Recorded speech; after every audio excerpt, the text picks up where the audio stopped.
사람이 마음으로 자기의 길을 계획할지라도 그 발걸음을 인도하시는 분은 여호와이심이라고 말씀하신 주님, 우리가 이곳에 온 것 하나님께서 그리하신 것 믿습니다. 하나님 감사합니다. 여호와 이레 하나님, 오늘 우리를 위해서 이 시간을 준비해 주셔서 감사합니다. 여호와 라파의 하나님, 오늘 이 시간을 통해서 우리를 치유하시고 회복시키실 것을 믿고 감사합니다. 하나님, 당신을 기대합니다. 사모합니다. 사모하는 영을 만족시키시고 주린 영혼에게 좋은 것으로 채워주시리라 약속하신 주님의 놀라운 은혜가 이곳 가운데 차고 넘칠 것을 믿습니다. 그래서 우리가 이 시간 이 자리에서 일어날 때는 하나님의 사람으로 온전케 되며 모든 선한 일을 행하기에 온전한 대로 거듭날 수 있도록 역사하여 주시옵소서.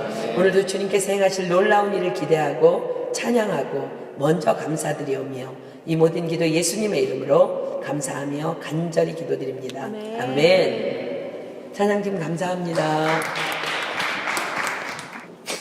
우리 마태복음 13장 다 피겠습니다. 24절로 30절까지 볼게요. 마태복음 13장 24절로 30절.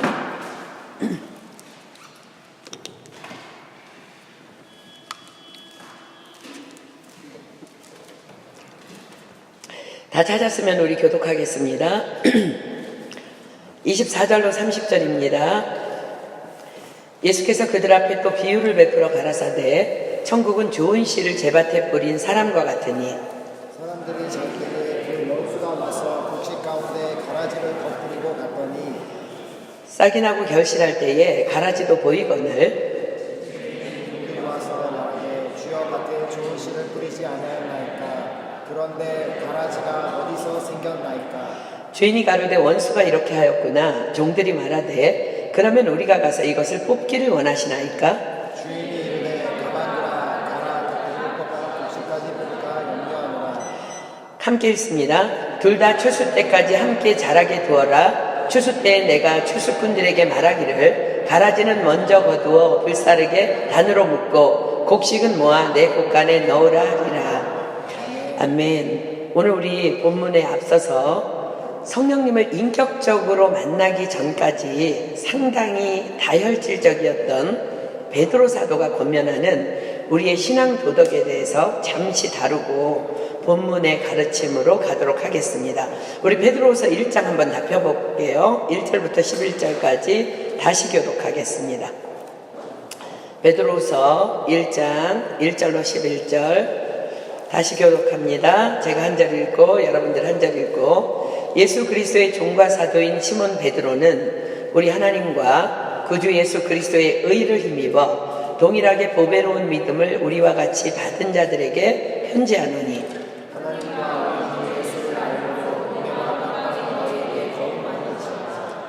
그의 신기한 능력으로 생명과 경건에 속한 모든 것을 우리에게 주셨으니 이는 자기의 영광과 덕으로서 우리를 부르신 자를 알므로 말미암음이라.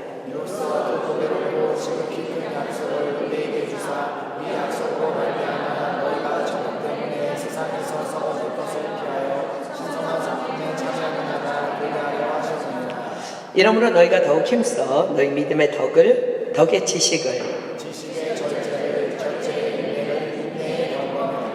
경건의 형제 우애를 형제 우애의 사랑을 공급하라.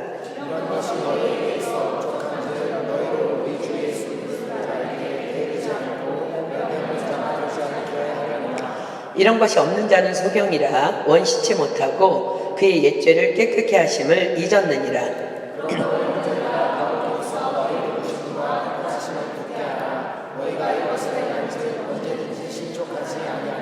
함께 읽습니다. 이같이 하면 우리 주 곧 구주 예수 그리스도의 영원한 나라에 들어감을 넉넉히 너희에게 주시리라. 아멘. 자, 이 말씀에서 베드로 사도는 4절까지는 이런 말씀을 하십니다. 다만 우리는 은혜로 구원받은 자임을 선포합니다. 3절에 보면 여러분들 자기 성경이면 한번 줄쳐보실래요? 그의 신기한 능력으로 자기의 영광과 덕으로서 보배롭고 지극히 큰 약속을 우리에게 우리에게 주사, 여기다 줄 치세요. 이 말씀은 성령님을 우리에게 보내주셔서 우리가 그 은혜로 구원받았다는 선포입니다. 4절은 이 약속으로 말미암아 너희로 정욕을 인하여 세상에서 썩어질 것을 피하여 신의 성품에 참여하는 자가 되게 하려 하셨으니, 자, 또한 우리 안에 성령님이 오신 것은 신의 성품, 즉 하나님의 성품에 참여하는 자가 되게 하려 하심이라는 것입니다. 그러므로 그러하기 때문에 우리가 반드시 신의 성품에 이르도록 주님이 오시는 날까지 힘써야 할 것들이 있음을 말씀하십니다. 자, 8절에 보면은요, 이런 것이 너희에게 있어 흡족한즉, 9절에 보면 이런 것이 없는 자는 소경이라. 다시 10절 보면 더욱 힘써 또 이것을 행한즉, 11절 보면 이같이 하면 우리 주 곧 구주 예수 그리스도의 영원한 나라에 들어감을 넉넉히 너희에게 주시리라 하십니다. 이런 것, 이것을 행한즉, 이같이 하면, 이 말씀에 과연 우리가 힘써야 할 이것들은 무엇일까? 바로 5, 6, 7절입니다. 제가 읽습니다. 이러므로 너희가 더욱 힘써 너희 믿음의 덕의 지식을, 지식의 절제를, 절제의 인내를, 인내의 경건을, 경건의 형제 우애를, 형제 우애의 사랑을 공급하라. 네, 이것을 한마디로 신앙인들이 갖추어야 할 신앙 인격이라고 할 수 있습니다.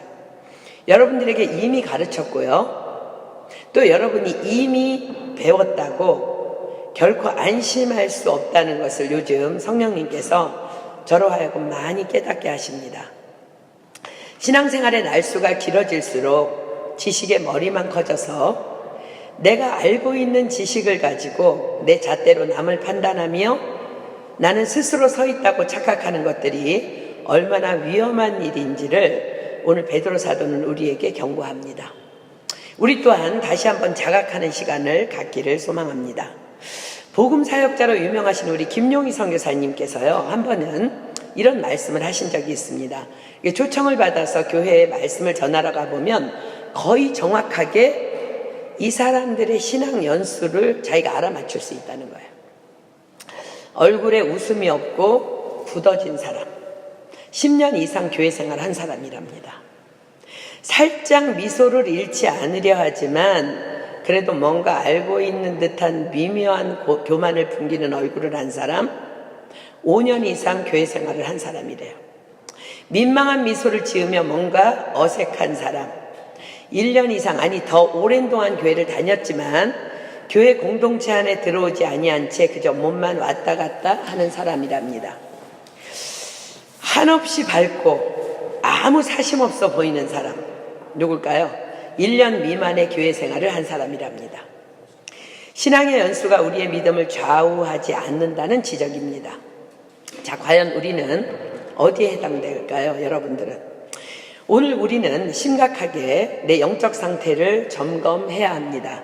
오늘 사도 베드로는 당신들이 이런 것들을 항상 힘쓰며 이런 것들을 힘써 지킬 때에만 비로소 넉넉한 하나님 나라의 백성으로 살아갈 수 있고, 또 지금 주님이 오신다 할지라도 넉넉히 주님의 나라에 들어갈 수 있다고 심각한 경고에 권면을 합니다. 왜냐하면 믿음의 결국은 영혼의 구원이기 때문입니다.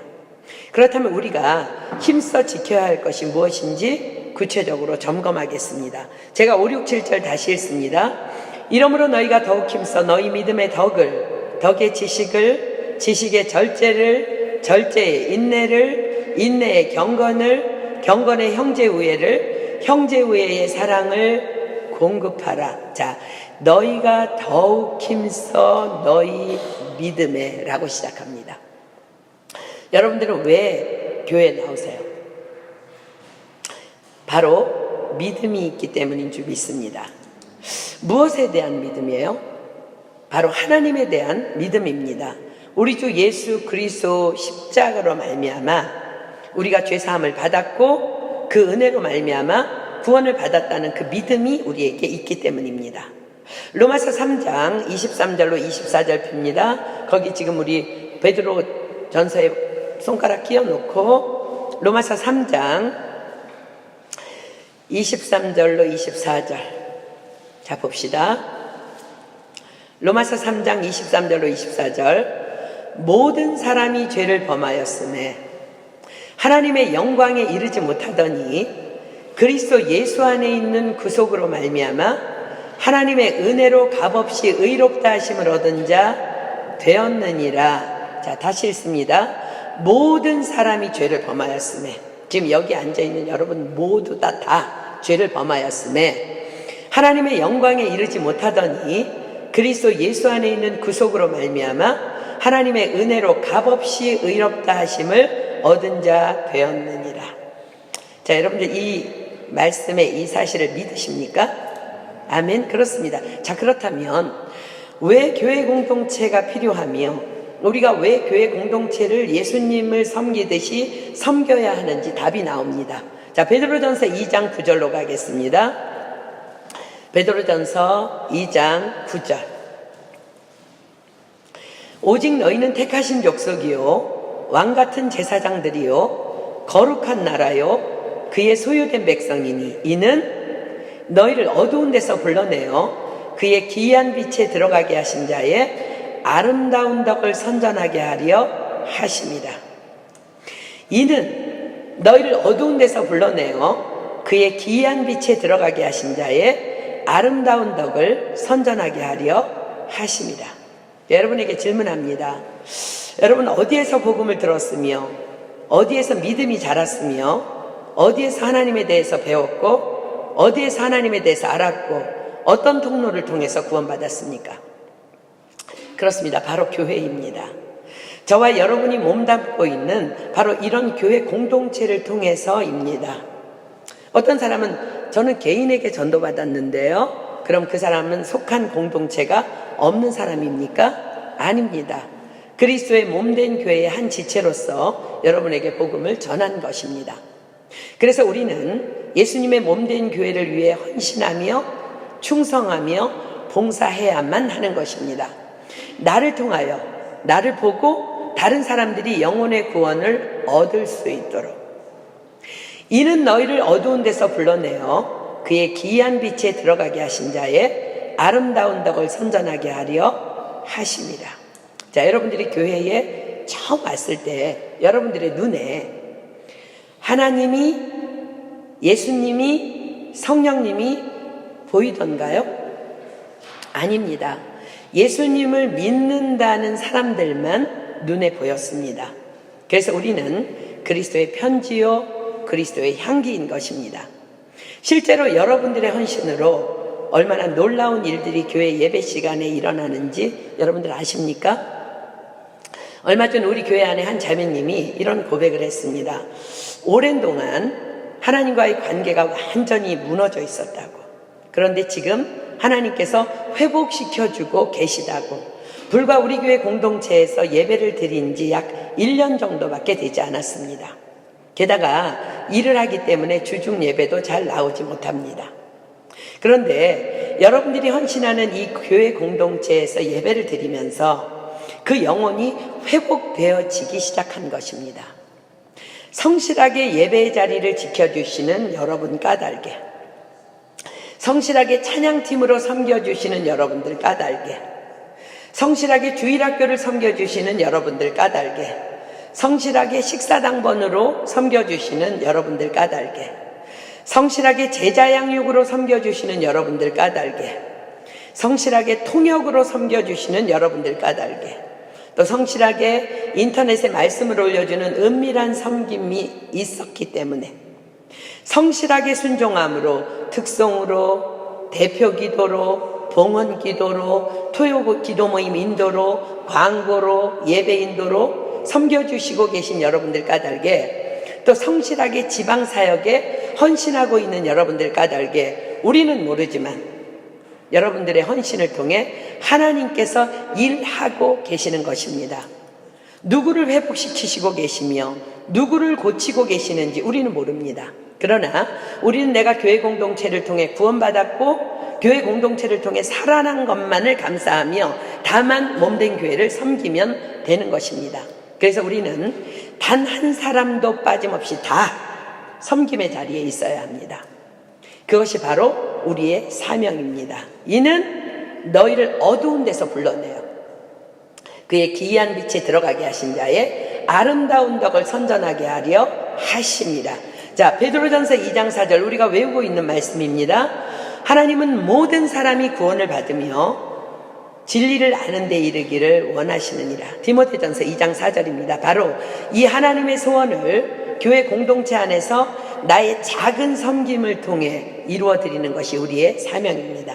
그런데 이 섬김에 있어서 가장 중요한 포커스는요, 바로 나의 섬김입니다.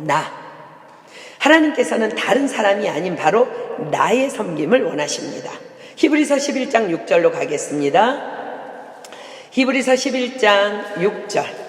여러분들이 아는 말씀이지만 다시 눈으로 확인하십시오. 믿음이 없이는 기쁘시게 못하나니 하나님께 나아가는 자는 반드시 그가 계신 것과 또한 그가 자기를 찾는 자들에게 상 주시는 이심을 믿어야 할지니라. 하나님께서는 왜 나만을 나의 섬김을 원하시는 걸까? 바로 순종하는 나에게 상 주시기를 원하시기 때문에 그렇습니다. 로마서 11장 35절로 갑니다. 로마서 11장 35절. 로마서 11장 35절. 누가 주께 먼저 드려서 갚으심을 받겠느냐? 주님이 말씀하십니다. 나만 마치 이 교회에 헌신할 아무도 없고 다만 나밖에 없다는 믿음으로 주님께 헌신하며 나아가는 것, 우리의 사명입니다. 교회 바닥에 휴지가 떨어진 것이 보이면 내가 줍는 것이 사명이에요. 의자가 삐뚤어져 있다면 내가 바른 곳에 가져다 놓는 것, 그런 모든 것들이 다 헌신입니다. 어떤 사람은요, 그런 사람들이 잘 없나 봐요. 목사님이 쓰레기를 손으로 모아서 이렇게 치우는 걸 보고 여기가 진짜 교회구나 하고 교회에 나갔다고 합니다. 또 어떤 사람은 성도들이 너무 밝게 인사를 잘하는 것을 보고 그 교회에 나가 예수 믿기로 결정했다고 간증합니다. 이것이 바로 베드로 사도가 여기서 말하는 믿음이며 신학 인격의 기초입니다.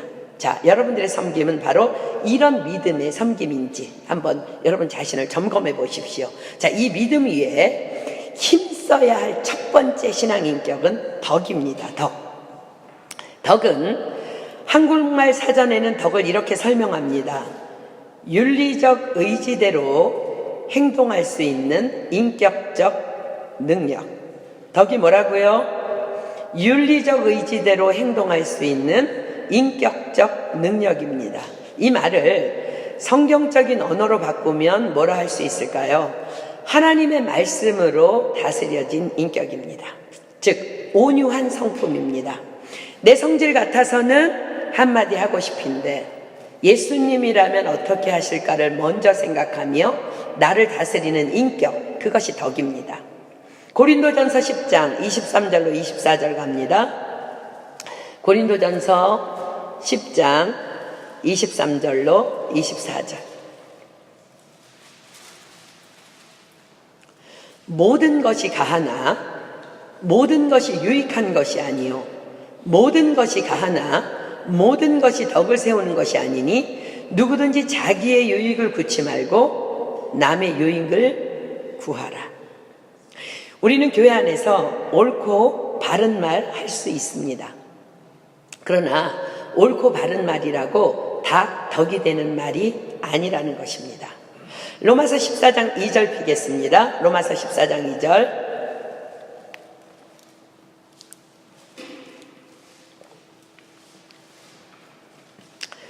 자, 보세요. 어떤 사람은 모든 것을 먹을 만한 믿음이 있고 연약한 자는 채소를 먹느니라. 어떤 사람에게는요, 누구나 자신만이 가진 연약함이 있습니다.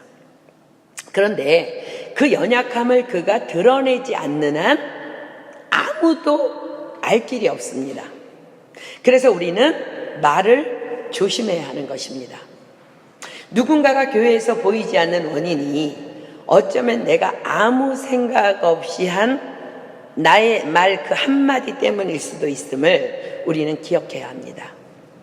모든 것을 받을 만한 믿음의 사람 있다고 성경이 얘기하는데요. 그냥 아예 우리는요, 없다고 생각하는 것이 실수하지 않을 수 있는 최고의 방법입니다. 무조건 그냥 입을 조심하십시오. 잠언 17장 28절. 잠언 17장 28절. 우리는 하나님의 아름다운 덕을 선전하기 위해 존재하기 때문입니다. 잠언 17장 28절. 미련한 자라도 잠잠하면 지혜로운 자로 여기우고 그 입술을 닫히면 슬기로운 자로 여기우느니라. 그렇다면 우리는 어떻게 이런 덕이 되는 삶을 계속 유지할 수 있을까요? 바로 두 번째 신앙인격인 지식에 힘쓸 때입니다.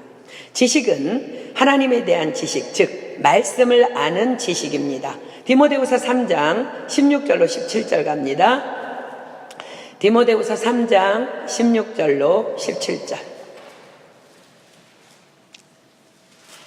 디모데후서 3장 16절로 17절. 모든 성경은 하나님의 감동으로 된 것으로 교훈과 책망과 바르게 함과 의로 교육하기에 유익하니 이는 하나님의 사람으로 온전케 하며 모든 선한 일을 행하기에 온전케 하려 함이니라. 시편 1편 가겠습니다. 시편 1편 1, 2절. 시편 1편 1절 2절. 복 있는 사람은 악인의 길을 좇지 아니하며 죄인의 길에 서지 아니하며 오만한 자의 자리에 앉지 아니하고 오직 여호와의 율법을 즐거워하여 그 율법을 주야로 묵상하는 자로다. 호세아 선지자는 말합니다. 내 백성이 지식이 없으므로 망하는도다. 그런데 인간은요, 또 이렇게 지식에서 자라가다가 보면 아는 것이 이렇게 많아지다가 보면 자칫 긴장하지 않으면 교만이 슬쩍 고개를 쳐들게 됩니다. 고린도전서 8장 1절 2절 보겠습니다. 고린도전서 8장 1절로 2절. 고린도전서 8장 1절로 2절. 우상의 제물에 대하여는, 자, 이제 지금부터 줄 치십시오. 여러분 성경이면 우리가 다 지식이 있는 줄을 아나 지식은 교만하게 하며 사랑은 덕을 세우나니. 자, 줄 치십시오.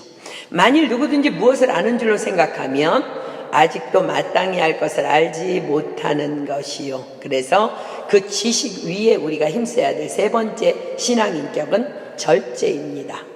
절제는 사전적으로 덕이 되지 않는 감정적 욕구를 이성으로 제어하는 것을 절제라고 합니다.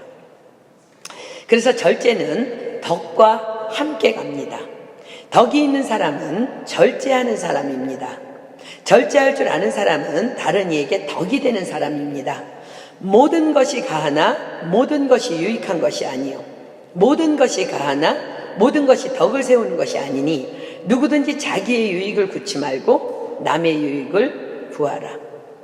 어려서 교회를 다녔지만 교회 안에서 다투는 모습을 보고는 교회를 더 이상 다니지 않게 되었다고, 교회를 떠나게 되었다는 너무나 많은 청년들을 제가 만났습니다. 절제라는 신앙 인격의 결여가 가져온 비극적인 복음의 방해의 열매입니다. 그래서 믿음에는 덕이 따라야 하고, 덕에는 지식이 더해져야 하고, 지식에는 절제가 따라가야 하는 것입니다. 다음 네 번째 신앙 인격은 인내입니다. 인내는 오래 참음, 그리고 기다림의 인격입니다. 믿음도 덕도 지식도 절제도 다 오랜 훈련을 통해서 완성됩니다. 다른 사람을 향해서도 나 자신을 향해서도 우리는 오래 참음으로 인내해야 합니다. 저 사람은 도대체 교회를 저렇게 오래 다녔는데도 왜 저 모양이냐고 속으로라도 말하지 마십시오. 우리의 마음을 감찰하시는 하나님께서는 나를 더 많이 오래도록 기다려주고 계십니다. 또 나 자신을 향해 난 왜 이렇게 맨날 넘어지기만 하냐고 스스로를 향해서도 책망하지 마십시오. 다시 일어나면 됩니다. 7번 넘어지면 다시 8번 일어나면 되는 것입니다. 이것이 바로 하나님을 신뢰하는 자의 당당함입니다. 의인은 없나니 하나도 없다고 성경이 기록합니다. 그럼 의인은 누구예요? 오직 의인은 나를 여전히 그 모습 그대로 사랑하시는 하나님을 믿는 믿음을 가진 자가 의인입니다. 잠언 24장 16절로 갑니다. 잠언 24장 16절. 잠언 24장 16절. 대저 의인은 7번 넘어질지라도 다시 일어나려니와 악인은 재앙으로 인하여 엎드러지느니라. 그렇습니다. 사랑하는 여러분, 7번 넘어져도 상관없습니다. 다시 일어나면 됩니다. 이것이 자신을 향한 인내입니다. 우리는 할 수 있습니다. 믿음에 대해, 덕에 대해, 지식에 대해, 절제에 대해 실수하며 넘어졌다고요? 지금도 우리를 응원하시는 하나님의 사랑 안에서 그냥 다시 일어나십시오. 자신에 대해, 이웃에 대해 그렇게 오래 참으십시오. 그것이 인내입니다. 고린도전서 9장 28절로 가겠습니다. 고린도전서 9장 24절. 고린도전서 9장 24절. 운동장에서 다름질하는 자들이 다 달아날지라도 오직 상 얻는 자는 하나인 줄을 너희가 알지 못하느냐? 너희도 얻도록 이와 같이 다름질하라. 인내하는 자만이 끝까지 경주할 수 있습니다. 세상의 메달은 가장 먼저 달려 들어온 자에게 주시지만 하나님의 메달은 끝까지 경주한 자에게 걸어주십니다. 다음 5번째 신앙 인격은 경건입니다. 경건은 철저한 기도 생활과 철저한 말씀 생활과 철저한 감사 생활을 통해 완성됩니다. 철저한 경건 생활이 뒷받침되어야만 우리의 믿음과 덕과 지식과 절제와 인내의 삶이 비로소 가능하게 될 것입니다. 사도 바울이 이렇게 고백합니다. 디모데전서 4장 8절. 디모데전서 4장 8절. 디모데전서 4장 8절. 육체의 연습은 약간의 유익이 있으나 경건은 범사에 유익하니 금생과 내생에 약속이 있느니라. 그런데 이 경건 생활 쉬워요? 쉽지 않아요? 쉽지 않아요. 고린도전서 9장 27절로 갑니다. 우리가 존경하는 사도 바울도 이렇게 고백합니다. 고린도전서 9장 27절. 고린도전서 9장 27절. 내가 내 몸을 쳐 복종케 함은 내가 남에게 전파한 후에 자기가 도리어 버림이 될까 두려워함이로라. 다음의 신앙인격은 6번째로 형제우애입니다.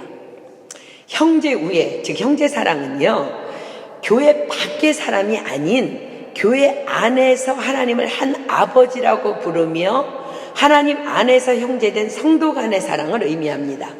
요한복음 13장 34절입니다. 요한복음 13장 34절.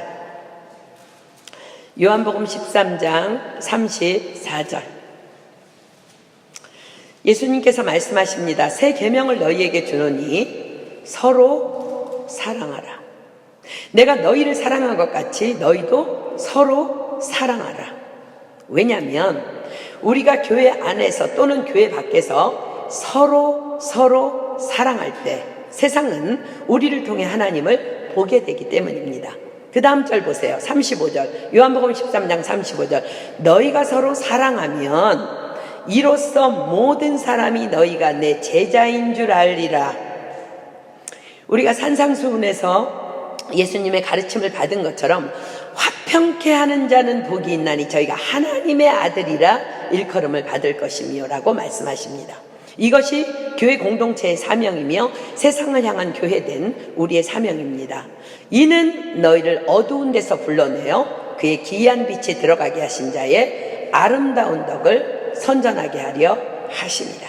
갈라디아서 6장 10절 비겠습니다. 갈라디아서 6장 10절. 갈라디아서 6장 10절.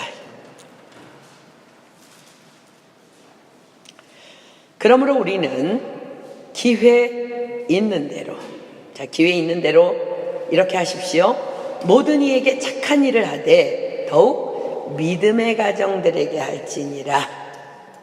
우리 서로가 믿음으로 살며 덕을 보이며 함께 말씀 안에서 자라가며 서로 절제하며 함께 인내하며 함께 경건의 삶을 힘쓰며 그렇게 손잡고 나아가면서 서로를 사랑으로 보듬어 가는 것, 이것만이 우리가 예수님을 모르는 세상을 향해 보여줄 수 있는 하나님이 주신 복음의 진짜 능력인 것입니다.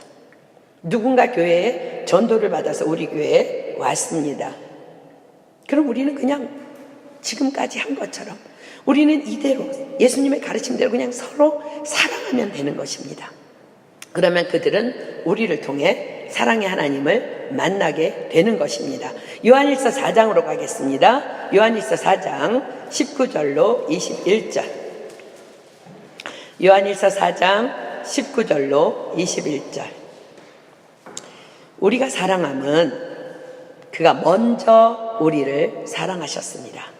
누구든지 하나님을 사랑하노라 하고 그 형제를 미워하면 이는 거짓말하는 자니 보는 바 그 형제를 사랑치 아니하는 자가 보지 못하는 바 하나님을 사랑할 수가 없느니라. 우리가 이 계명을 주께 받았나니 하나님을 사랑하는 자는 또한 그 형제를 사랑할지니라. 그 다음 마지막 신앙 인격은 7번째로 사랑입니다. 이 사랑은 하나님의 사랑을 의미합니다. 하나님의 사랑.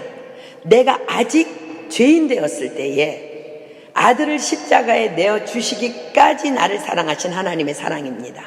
이 하나님의 사랑을 가지고 또한 우리가 이루어야 할 세상을 향한 사랑이기도 합니다. 로마서 5장 8절 보겠습니다.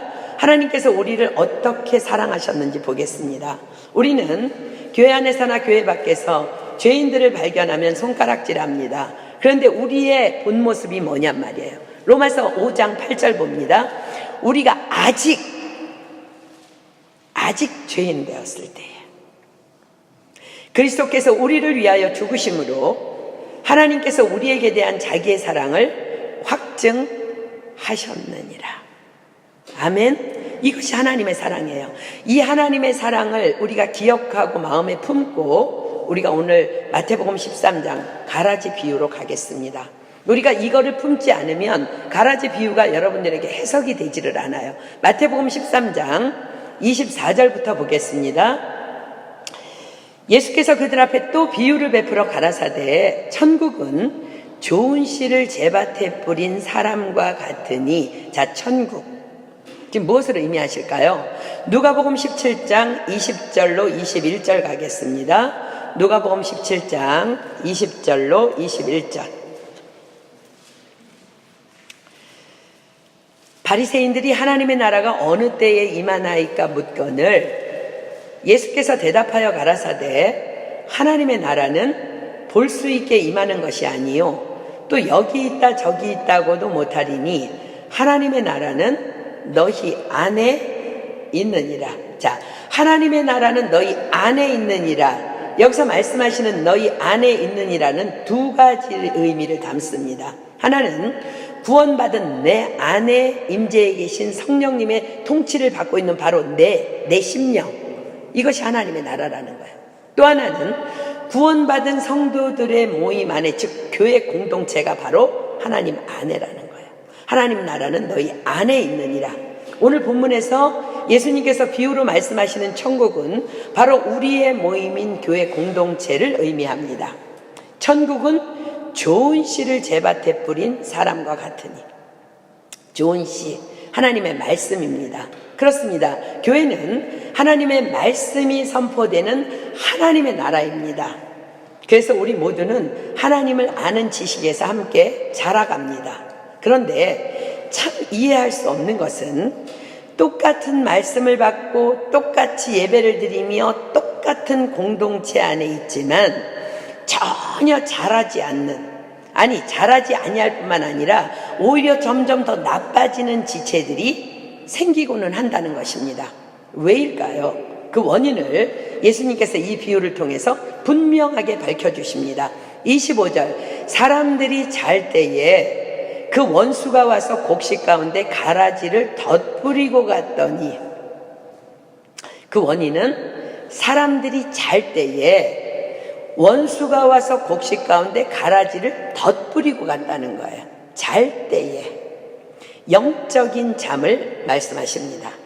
베드로전서 5장 8절로 가겠습니다. 영적인 잠이 무엇일까? 베드로전서 5장 8절.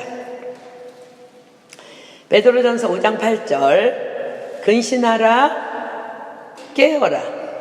너희 대적마귀가 우는 사자같이 두루다니며 삼킬 자를 찾나니. 데살로니가전서 5장 6절로 갑니다. 데살로니가전서 5장 6절. 그러므로 우리는 다른 이들과 같이 자지 말고 오직 깨어 근신할지라. 즉 깨어 있어 근신하지 않는 것, 이것이 바로 영적 잠을 자고 있는 상태입니다. 근신의 사전적인 의미는 말과 행실을 삼가고 조심함입니다. 예수님께서는 이 깨어 근신하는 것이 오직 기도로만 가능하다고 말씀하십니다. 마태복음 26장 41절 보겠습니다. 마태복음 26장 41절. 마태복음 26장 41절. 시험에 들지 않게 깨어있어 기도하라. 다시, 시험에 들지 않게 깨어있어 기도하라. 마음에는 원이로되 육신이 약하도다. 사단이 가라지를 뿌리는 시기는 바로 우리가 영적인 잠을 잘 때입니다. 그러면 그 영적인 잠을 잘 때가 언제일까요? 우리가 지금 보고 있는 마태복음 13장 본문 위로 올라가서 18절로 23절까지 보겠습니다. 제가 읽습니다. 그런즉 씨 뿌리는 비유를 들으라. 아무나 천국 말씀을 듣고 깨닫지 못할 때에는 악한 자가 와서 그 마음에 뿌리운 것을 빼앗나니, 이는 곧 길가에 뿌리운 자요 돌밭에 뿌리웠다는 것은 말씀을 듣고 즉시 기쁨으로 받되 그 속에 뿌리가 없어 잠시 견디다가 말씀을 인하여 환난이나 핍박이 일어나는 때에는 곧 넘어지는 자요 가시떨기에 뿌리웠다는 것은 말씀을 들으나 세상의 염려와 재리의 유혹에 말씀이 막혀 결실치 못하는 자요 좋은 땅에 뿌리웠다는 것은 말씀을 듣고 깨닫는 자니 결실하여 혹 100배 혹 60배 혹 30배가 되느니라 하시더라. 자, 첫째, 영적인 잠을 자는 때 첫째는 길가와 같은 분주한 마음입니다. 예배를 드리러 나올 때 일찍 오십시오. 일찍 와서 말씀을 받기 위해서 기도로 준비하십시오. 기도할 때 성령님께서 약속대로 오셔서 내 영을 열어서 준비시켜 주실 것입니다. 찬양 또한 곡조 붙은 기도이며 함께하는 합심 기도이며 통성 기도입니다. 그래서 우리는 예배 전에 그래도 온전한 예배를 위해서 여러 곡의 찬양을 하며 부르짖어 기도하는 것입니다. 혹이나 학교 수업이나 회사 일 또는 다른 일 때문에 늦게 오는 날에는요, 분명히 반드시 오면서 말씀을 온전히 받을 수 있는 마음을 준비시켜 달라고 성령님께 계속 도움을 요청하면서 기도하면서 오십시오. 그렇지 않으면 마음이 분주해서 말씀에 대한 깨달음을 전혀 얻지 못하게 되기 때문입니다. 19절이 이렇게 말씀하십니다. 아무나 천국 말씀을 듣고 깨닫지 못할 때는 악한 자가 와서 그 마음에 뿌리운 것을 빼앗나니, 그리고 바로 그 자리에 가라지가 덧뿌려지는 것입니다. 두 번째는 경건 생활의 결여로 인한 넘어짐입니다. 이게 영적 잠자는 상태입니다. 주중 개인의 경건 생활에 힘쓰지 않는 사람은 아무리 교회에 와서 말씀을 통해 은혜를 많이 받았다 할지라도 날마다 영이 근신하여 깨어있지 않기 때문에 사단의 공격 대상이 됩니다. 그러다 조금 어려운 일이 생기면 사단이 그 틈으로 비집고 들어와서 야, 말씀 받고 그렇게 기뻐하고 펄펄 뛰더니 그 꼴이 뭐냐. 말씀 들어야 넌 아무 소용없는 인간이야. 니까지 뭐 언제부터 말씀하냐. 그냥 차라리 시간 낭비하지 말고 네 소신껏 살아. 이런 속삭임에 그냥 자빠져 버리냐. 그냥 20절 21절 말씀을 듣고 즉시 기쁨으로 받되 그 속에 뿌리가 없어 잠시 견디다가 말씀을 인하여 환난이나 핍박이 일어나는 때에는 곧 넘어지는 자요. 바로 그 자리에 사단은 또 가라지를 덧뿌립니다. 복 있는 자는 누구라고요? 주야로 말씀을 묵상하는 자입니다. 시편 1편 3절로 가겠습니다. 시편 1편 3절. 저는 시냇가에 심은 나무가 시절을 쫓아 과실을 맺으며 그 잎사귀가 마르지 아니함 같으니 그 행사가 다 형통하리로다. 주중 경건생활 너무 중요합니다. 자, 세 번째는 세상의 염려와 재리의 유혹이 있을 때 영적으로 잠자는 때입니다. 하나님께서는 염려하지 말라 하셨습니다. 성경에 두려워하지 말라는 말이 몇 번 기록되어 있다고요? 365번. 1년은 365일이에요. 근데 얼마 전에 어떤 목사님이 글을 올렸는데요. 누가 셌는지 모르겠는데 더 놀라운 것은 염려에 대한 말씀도 365번이 기록되어 있다고 합니다. 우리가 매일 염려하니까 하나님께서도 우리에게 매일매일 두려워 말라고 하시는 것이라고 확신합니다. 그럼에도 불구하고 우리가 염려한다면 그것은 바로 사단이 가라지를 나에게 뿌리도록 스스로가 문을 여는 것입니다.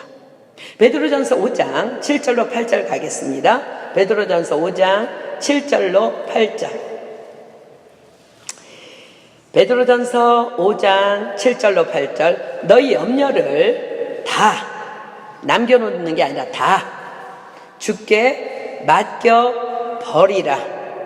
원어적인 의미는요, 돌을 굴려서 가서 절벽에다가 밀어 던지라는 소리야. 그럼 염려를 우리가 어떻게 못 찾아보잖아, 그 돌은. 너희 염려를 다 주께 맡겨버리라. 이는 저가 너희를 권고하시니라.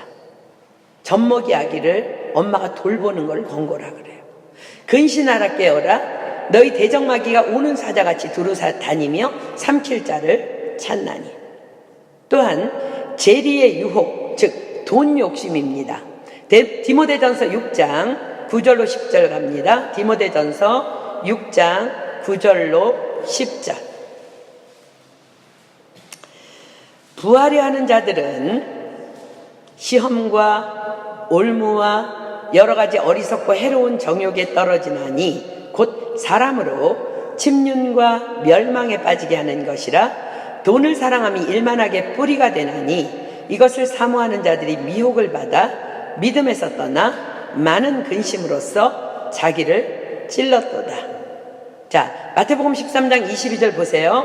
말씀을 들으나 세상의 염려와 재리의 유혹에 말씀이 막혀 결실치 못하는 자요. 세상의 염려와 재리의 유혹에 빠져 있는 동안 또 가라지가 덧뿌려집니다. 가라지는요, 깐부기의 일종으로 그 묘목이 밀과 너무 똑같이 생겨서 이 이삭이 패기 전까지는 구분이 매우 아예 어렵다고 합니다. 또한 그 열매는 강한 독성을 가지고 있어서 먹으면 구토와 설사를 일으키며 심지어는 목숨을 잃을 수도 있는 식물입니다. 가라지는 상징적으로 아직 거듭나지 못한 교회 안에 있지만 여전히 은혜 밖에 있는 영적 잠을 자고 있는 자들을 의미합니다. 자, 본문으로 갈게요. 26절. 싹이 나고 결실할 때에 가라지도 보이거늘. 가라지는 결정적인 때가 오기 전까지는 드러나지 않는 것이 특징입니다. 그러나 본인도 자신이 거듭났는지 아닌지를 너무나 헷갈리기 때문에 교회 안에서 그냥 열심히 교회 나오는 거예요. 그리고 또 그것이 믿음인 줄 알고 열심히 섬기며 봉사도 합니다. 그러다가 가라지가 이제 언제 드러나기 시작하냐면 자신의 열심이나 섬김을 알아주지 않거나 자신이 하는 일에 대한 반대 의견을 제시받거나 인정받지 못하면 교회 안에서 상처를 받았다고 사람들을 붙잡고 뒤에서 교회를 비난하고 수군거리거나 혹은 목소리를 높이며 말썽을 부리기 시작합니다. 그래서 많은 성도들을 당황하게 만들고 의아해하게 만듭니다. 그토록 오랜 동안 교회 안에서 말씀을 받고 신앙생활을 해온 사람이 어떻게 저럴 수 있지? 뭐지? 공동체 안에 여러 사람을 헷갈리게 합니다. 본문 27절 보세요. 집주인의 종들이 돌아와서 말하되 주여 밭에 좋은 씨를 심지 아니하였나이까? 그러면 가라지가 어디서 생겼나이까? 교회 공동체는 이 일로 인해서 혼란을 겪어야만 하고 그러하기 때문에 또 교회는 당연히 기도하게 되고 하나님께 어찌해야 할지에 대한 응답을 구하게 됩니다. 그러면 곧 교회는 하나님께서 응답을 주시는 그 기도를 통해서 영적 분별력을 얻게 되고 그가 사단에게 종노릇하고 있는 자임을 알게 됩니다. 자, 로마서 6장 16절로 18절 가겠습니다. 우리는 누구에게 순종하든지 그 순종하는 자의 종이라고 성경이 기록합니다. 로마서 6장 16절로 18절 너희 자신을 종으로 들여 누구에게 순종하든지 그 순종함을 받는 자의 종이 되는 줄을 너희가 알지 못하느냐? 혹은 죄의 종으로 사망에 이르고 혹은 순종의 종으로 의에 이르느니라. 하나님께 감사하리로다. 너희가 본래 죄의 종이더니 너희에게 전하여 준 바 교훈의 본을 마음으로 순종하여 죄에게서 해방되어 의에게 종이 되었느니라. 그렇습니다. 죄에게 순종하고 있다면 죄의 종, 즉 마귀의 종인 것입니다. 주님이 말씀하십니다. 본문 28절 주인이 가로되 원수가 이렇게 하였구나. 원수가 이렇게 하였구나. 종들이 말하되 그러면 우리가 가서 이것을 뽑기를 원하시나이까? 분명히 사단에게 종노릇하고 있음이 밝혀지면 교회는 또 근심합니다. 과연 교회 안에서 분열을 일으키고 말썽을 피우는 이 사람을 어떻게 해야 될 것인지를 자꾸 문제의 파장이 퍼져나가며 너무 다들 안타까워합니다. 그런데 하나님께서 말씀하십니다. 29절 주인이 가로되 가만 두어라. 가라지를 뽑다가 곡식까지 뽑을까 염려하노라. 가만 두어라. 교회 안의 문제덩어리들을 가만 두라고 하나님께서 명하십니다. 왜일까요? 이유는 이것입니다. 가라지를 뽑다가 곡식까지 뽑을까 염려하노라. 그렇습니다. 교회 안에는 거듭남을 경험했지만 아직 연약한 지체들이 있습니다. 만약 그 가라지를 치리한다면 연약한 지체들이 실족할 수도 있기 때문입니다. 하나님은 사랑의 하나님 아니야? 그런데 그 사랑의 하나님을 믿는 교회가 누가 말썽을 좀 일으켰다고 저렇게 치리한다면 과연 이곳이 교회일까? 사랑의 공동체라고 할 수 있나? 이런 문제가 발생하게 된다는 거예요. 수년 전에 우리 프랑스 은혜교회 지방교회에서 실제로 이런 일이 있었습니다. 교회도 빠지지 않고 나오고 봉사도 열심히 하고 겉보기에도 싹싹하고 너무 예쁘장하게 생긴 자매인데 문제는 남자를 보면 보기만 하면 사귀는 거예요. 좀 문란한 자매가 있었습니다. 이미 교회 안에서도 남자 문제로 여러 번 말썽을 피웠고 그럼에도 또 아무렇지도 않게 다른 남자를 끊임없이 사귀는 아이였는데 그 와중에 아주 착한 형제가 교회에 전도를 받아서 왔습니다. 근데 어느새 또 그 형제랑 사귀고 있다는 소식이 들려왔습니다. 그 새로이 온 형제는요, 한국에서 한 번도 교회를 가본 적이 없는 그야말로 교회 초년병이었어요. 초년병. 때마침 그 형제가 왔을 그때에 파리 TD가 있었어요. 그래서 온 교회 식구들의 기도로 TD를 다녀온 지 얼마 안 되는 때였습니다. 당시 교회를 인도하던 집사님이 너무나 그냥 안타깝고 막 속이 상해가지고 이제 그 형제를 만났습니다. 그래서 그 자매의 이야기를 솔직하게 들려주고 조용히 정리할 수 있기를 권했는데, 그 형제가 그야말로 덜컥 이 일에 시험이 든 거예요. 아니, TD 갔더니 사랑하라고 실컷 가르쳐 줘놓고 오자마자 내가 좋아하는 자매를 이렇게 뒤에서 뒷담화를 가다니, 그러면서 시험에 든 거예요. 어떻게 변명할 도리가 없어서 그 형제가 그 자매를 너무 신뢰했기 때문에 어떻게 할 수 없는 난감한 상황이 되어버린 거예요. 더 이상 어쩌지를 못하고 마음만 애타하고 있는데, 너무 감사하게, 이건 진짜 감사한 일이에요. 그 자매가 또 다른 남자친구를 사귀고 있음을 그 형제가 알게 된 거예요. 그 형제가 가슴앓이를 심하게 하긴 했지만 그래도 감사하게 교회를 떠나지 않고 잘 정착해 가는 가운데 그 자매는 다른 지역으로 학교를 옮기게 되면서 자연스럽게 정리가 된 적이 있었습니다. 그렇습니다. 하나님께서 가라지를 가만두어라 하시면 가라지를 뽑다가 곡식까지, 알곡까지 뽑을까 염려하심 까닭입니다. 그런데 언제까지 가만히 두냐면요, 추수 때까지라고 하십니다. 추수 때까지. 이 말은 주님이 오시는 그날까지 가만두라는 거예요. 그리 하라는 거예요. 이것이 하나님의 사랑입니다. 우리가 아직 죄인 되었을 때에 왜 추수 때까지 그리하라 하실까요? 베드로후서 3장 9절로 가겠습니다. 베드로후서 3장 9절. 베드로후서 3장 9절. 주의 약속은 어떤 이의 더디다고 생각하는 것 같이 더딘 것이 아니라 오직 너희를 대하여 오래 참으사 아무도 멸망치 않고 다 회개하기에 이르기를 원하시느니라. 아무도 멸망치 않고 다 회개하기에 이르기를 원하시느니라. 그렇습니다. 그 가라지가 변화되기를 기다려 주시는 것입니다. 그런데 이 말이 너무 비상식적이고 비논리적이에요. 왜냐하면 가라지는 결코 밀이나 벼가 될 수 없기 때문입니다. 그런데 과연 하나님 안에서 그럴까요? 하나님은 천지를 지으신 창조주이시며 불가능이 없으신 전능자이십니다. 하나님을 제한하지 마십시오. 하나님은 능히 가라지도 알곡되게 하실 수 있는 분이심을 우리는 믿어야 하는 것입니다. 그렇다면 우리에게 또 이런 질문이 생깁니다. 그럼 그동안의 교회 안에 발생되는 피해는 어쩌고요? 자, 악인도 악한 날에 적당하게 하시는 하나님께서 우리가 범사의 여호와를 인정할 때 그 가라지를 하나님의 방법으로 인도하실 것입니다. 자, 잠언 16장 4절 피겠습니다. 잠언 16장 4절.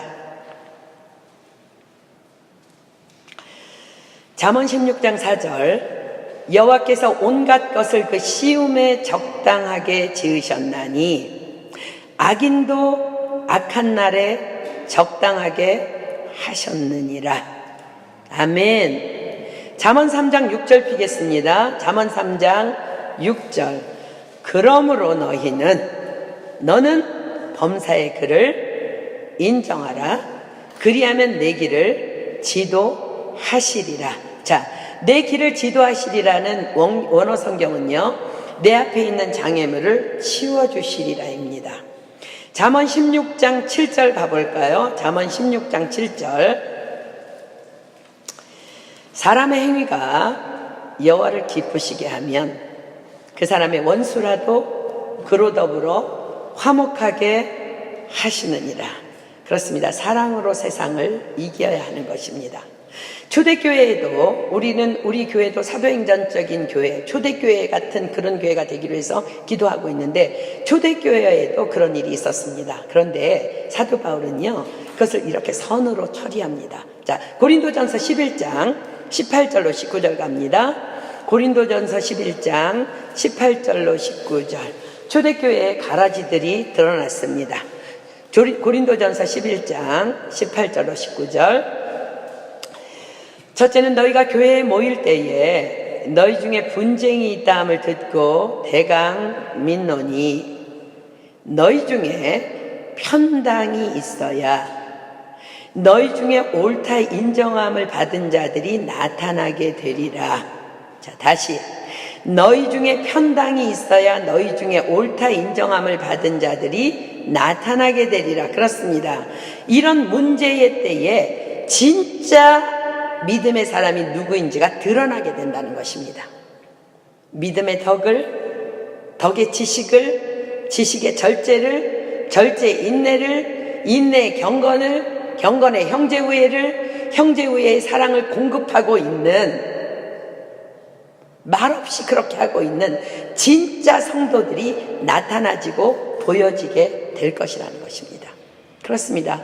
우리 공동체 안에 있는 가라지를 가만 두어라 라고 명하신 하나님의 말씀에 순종하여 가만히 둘 때 하나님께서는 그 가라지를 치워주시든지 아니면 알곡으로 변화시켜 주시든지 모든 것을 합력하여 선을 이루시는 놀라운 은혜를 허락해 주시든지 하나님의 방법대로 교회를 이끄실 것입니다.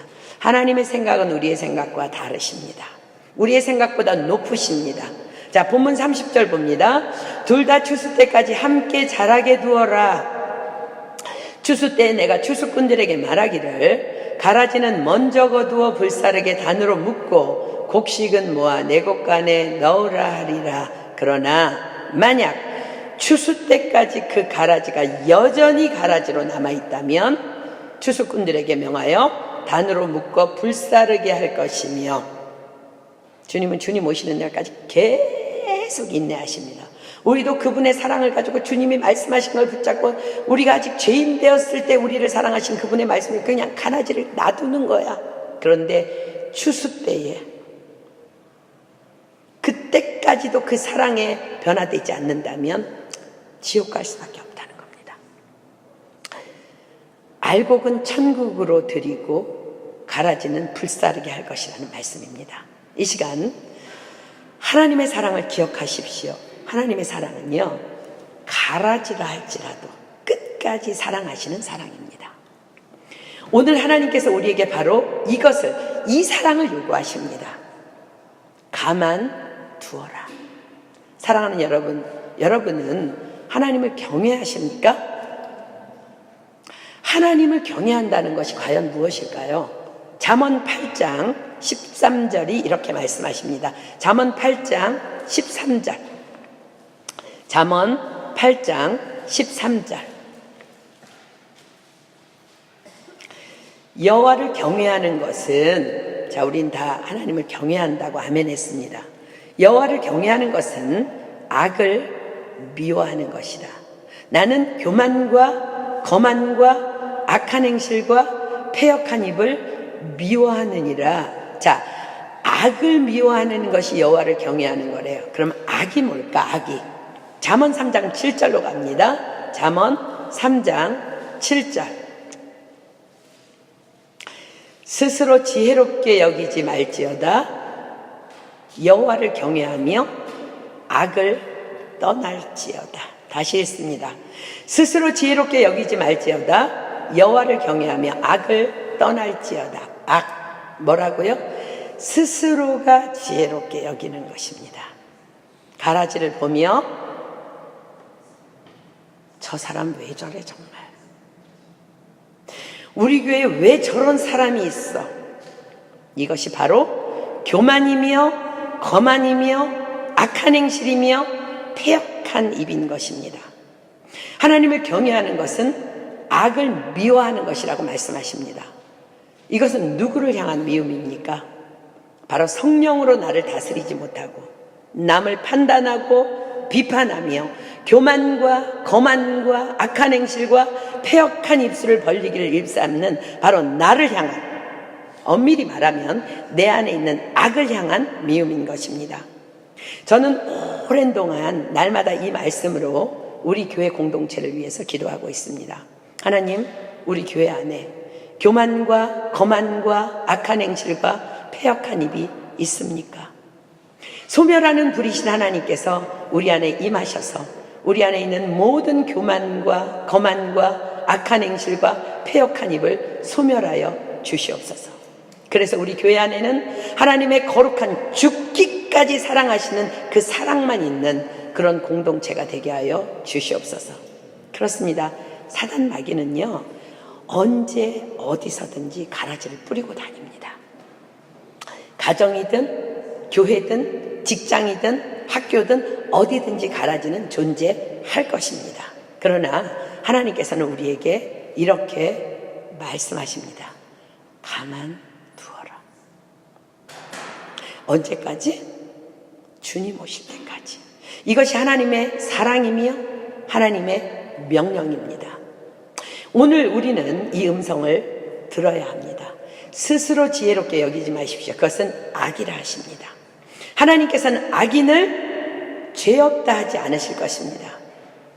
우리가 내 몸을 불사르게 내어줬을지라도, 교회를 위해서 죽도록 충성하고 헌신했다 할지라도, 내가 악인이라면 하나님은 나를 축복하실 수 없으십니다. 베드로 사도는 너무나 다혈질적인 사람이었어요. 성령을 받은 다음에도 자기가 제어하지 못하는 그런 본성을 가지고 있었기 때문에 우리가 아까 그 8가지, 7가지 그 덕목은요, 베드로 사도의 간증이에요, 간증. 그래서 베드로 사도는요, 이 일을 위해서 우리에게도 권면합니다. 우리가 힘써 행할 일에 대해서 분명히 우리에게 권고해 주십니다. 우리 베드로후서 1장 5절로 11절 다시 가겠습니다. 다혈질적이었던 말고의 귀를 막 칼을 뽑아서 치지를 않나, 예수님이 돌아가신다니까 안 된다고 그래서 예수님이 사단아 물러가라 막 이러시기도 하고, 성령 받고 변화된 후에도 자기가 이렇게 힘쓰지 않으면 자기는 여전히 그런 인생임을 알았기 때문에 성경을 통해서 우리에게 권고합니다. 베드로후서 1장 5절로 11절 제가 읽습니다. 이러므로 너희가 더욱 힘써 너희 믿음의 덕의 지식을, 지식의 절제를, 절제의 인내를, 인내의 경건을, 경건의 형제우애를, 형제우애의 사랑을 공급하라. 이런 것이 너희에게 있어 흡족한즉 너희로 우리 주 예수 그리스도를 알기에 게으르지 않고 열매 없는 자가 되지 않게 하려니와, 이런 것이 없는 자는 소경이라 원시치 못하고 그의 옛죄를 깨끗게 하심을 잊었느니라. 그러므로 형제들아, 더욱 힘써 너희 부르심과 택하심을 굳게 하라. 너희가 이것을 행한즉 언제든지 실족지 아니하리라. 이같이 하면 우리 주 곧 구주 예수 그리스도의 영원한 나라에 들어감을 넉넉히 너희에게 주시리라. 아멘. 여러분, 가라지 있습니다. 분명히 가라지 맞아요. 그러나 하나님의 절대 주권 안에서 그들이 존재합니다. 하나님 우리에게 말씀하십니다. 가만 두어라. 이 시간 우리 내 모든 것, 나의 생명까지 주님 앞에 다 드리며 내가 이 일에 힘쓰겠습니다 하는 마음으로 찬양하고 우리 기도하도록 하겠습니다. 우리 찬양팀 나오겠습니다.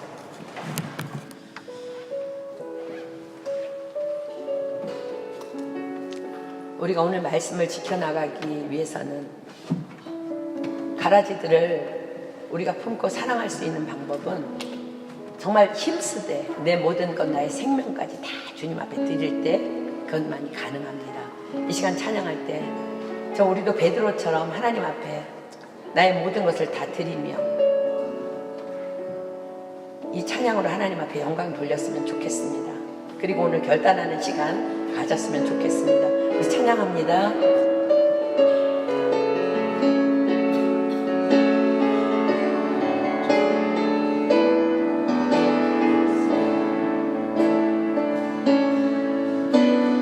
내 모든 것 나의 생명까지 다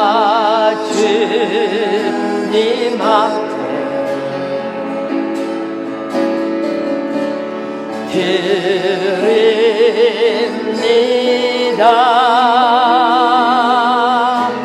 주 임재 안에서 이제 내 영혼 자유해. 내가 주의 거룩한 이름을 높이며 예배하리.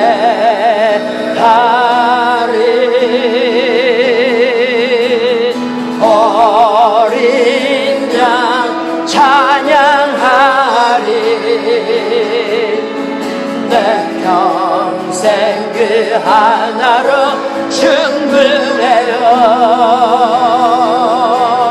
어린 양 찬양하리. 내가 주의 임재 안에서 다시 한번 고백합니다. 내 모든 것 나의 생명까지 다 주님 앞에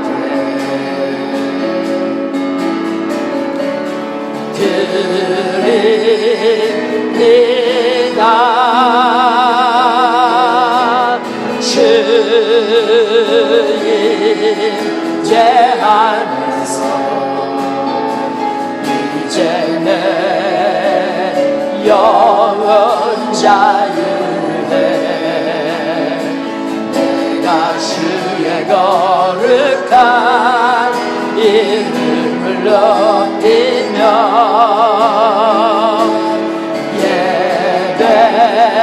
예배하리.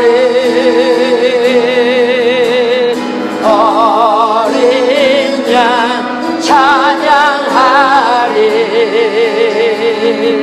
내 평생 그 하나로 충분해요. 어린 양 찬양하리. 내가 주의 임재 안에 우리 오른손 높이 들고 어린 양 찬양하리. 내 평생 그 하나로 충분해요. 어린 양 찬양하리. 내가 주의 임재 안에서 아멘. 찬양 좀 들어갑니다. 여러분은 왜 어린 양 찬양하기를 결정합니까? 왜 그분의 임재 안에서 어린 양을 찬양하는 것 그것 하나로 충분하다고 고백하십니까? 그것은 바로 저와 여러분이 아직 죄인 되었을 때예요. 다른 말로 얘기하면 저와 여러분이 가라지일 때예요. 하나님께서 자기 아들을 죽기까지 내어주시기까지 사랑하셨기 때문입니다. 우리가 나의 그 본 모습을 모르기 때문에 손가락질하고 판단하는 것입니다. 하나님이 이 시간 말씀하십니다. 여호와를 경외하는 것은 악을 미워하는 것이다. 나는 교만과 거만과 악한 행실과 패역한 입을 미워하느니라. 스스로 지혜롭게 여기지 말지어다. 여호와를 경외함으로 악에서 떠날지어다. 이 시간 우리 함께 기도할 때 하나님, 내 스스로가 가라지인지도 모르고 가라지를 향해 손가락질했던 것 용서하여 주시옵소서. 하나님, 오늘 내가 죄인 되었을 때 나를 사랑하여 주신 그 하나님의 첫사랑을 회복하기를 소망합니다. 내가 그것을 기억할 때 하나님의 명하신 가만두어라. 나를 가만히 두셨고 나를 지금까지 사랑으로 이끌어 오셨던 그 하나님의 사랑을 내가 깨달을 수 있도록 성령님이 이 시간 우리에게 오셔서 우리를 정말 우리 안에 있는 더러운 악들을 소멸시켜 주시고 이제 하나님 나라를 위해서 우리가 거룩함으로 쓰임받는 우리 교회 공동체가 될 수 있도록 나를 비롯한 우리 모두를 주님 축복하여 주시옵소서. 이 시간 정말 주님 앞에 목숨 걸고 주여 성창할 때 성령님의 불이 떨어질 것이며 우리 안에 있는 악이 소멸될 것을 믿습니다. 또한 더불어 우리 교회 공동체 안에 아픈 자가 있습니다. 우리 안재현 자매 지금 정신병원에 있습니다. 우리 기도가 필요합니다. 여전히 정신이 없습니다. 그러나 하나님은 가라지도 알곡되게 하실 정말 전능자이시기 때문에 우리 사랑하는 재현 자매 하나님께서 회복시켜 주실 것이며 그곳에서 건강하게 돌아와서 정말 가족의 품으로 돌아갈 수 있도록 우리 정말 재현 자매를 위해서 부르짖어서 함께 기도했으면 좋겠습니다. 이 시간 정말 어린 양 당신 하나로 충분하다는 그 고백을 주님 앞에 드리는 심정으로 우리 이 시간 목숨을 걸고 주여 삼창 하도록 하겠습니다. 주여 삼창합니다. 시작! 주여! 주여! 주여!